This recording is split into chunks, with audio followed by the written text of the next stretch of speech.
Всем добрейшего времени суток, дорогие друзья! Приветствую вас в моей скромной таверне любителей компьютерного железа. И в этом видео мы с вами окунемся в мир новых материнских плат на B550 чипсете и посмотрим на новенькую плату от Gigabyte B550M DS3H. Ну а перед тем, как перейти к незабываемому путешествию по миру чипсетов, не забудьте подписаться на мой канал и нажать на колокольчик. Для вас-то секунда делов, а мне будет приятно. Ну что ж, давайте быстренько пробежимся по особенностям новинки, а потом сравним ее со старой моделью B450M DS3H. В целом, как и ожидалось, компания Gigabyte не стала менять название одной из своих самых продаваемых материнских плат, а просто поменяла одну цифру. Чего не скажешь про новый радиатор материнской платы B550M DS3H, на котором теперь красуется слоган компании. Если что-то и можно сказать про такое обновление, то точно что-нибудь плохое. Ведь теперь этот маленький брусок сверху стал просто слитным куском металла, а поток воздуха может пройти только снизу, на что в целом и рассчитан боксовый кулер. Только они забыли, что не все используют боксовые кулеры.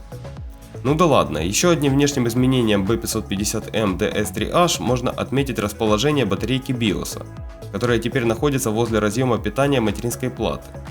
Наконец-то хоть кто-то додумался перенести батарейку из-под слота PCI Express, где ее успешно закрывала видеокарта.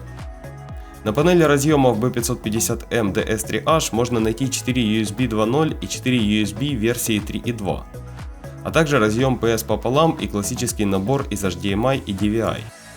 Жалко только, что не добавили USB Type-C в бюджетную материнскую плату. Также стоит отметить 3 4-пиновых разъема для подключения кулеров. Ну и конечно же плата получила стандартный набор слотов PCI, конечно же версии 4.0, и 4 слота под установку оперативной памяти. Также компания Gigabyte установила на свою новую материнскую плату два разъема M2, один из которых работает напрямую с процессором, а второй через чипсет. В общем, все по классике, но в бюджетной материнской плате видеть два разъема очень непривычно. Ну а теперь давайте перейдем к сравнению B550M DS3H со старой моделью B450M DS3H и узнаем, что же все-таки принес нам новый чипсет B550. Начнем, пожалуй, с максимального объема АЗУ, который поддерживает материнская плата.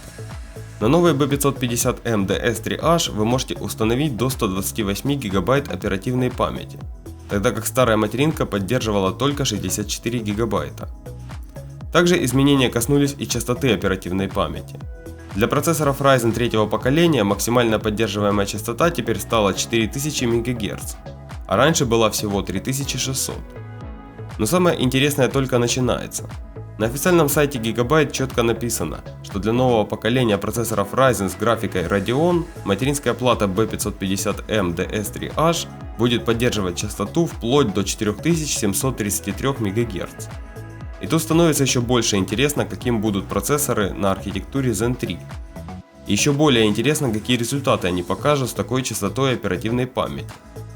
А самое главное, не забывайте, что речь идет о бюджетной материнской плате, грубо говоря, за 100 баксов. Адекватную цену сейчас найти можно только на Computer Universe, поэтому ориентировочную цену на нее в рублях я вам не подскажу. Но у нас она явно будет стоить дороже минимум на 10-20 долларов. Также в ней неплохо капнули объем выделяемой подстроенное видеоядро. Если раньше можно было выделить всего 2 ГБ под видеопамять, то сейчас можно выделить целых 16. Судя по всему, следующее поколение интегрированной графики явно будет на голову выше нынешнего. В остальном особых изменений попросту нету. Звуковая и сетевая карта у B550M DS3H остались такими же, как и были раньше. Так что вот такие вот изменения претерпела одна из бюджетных материнских плат.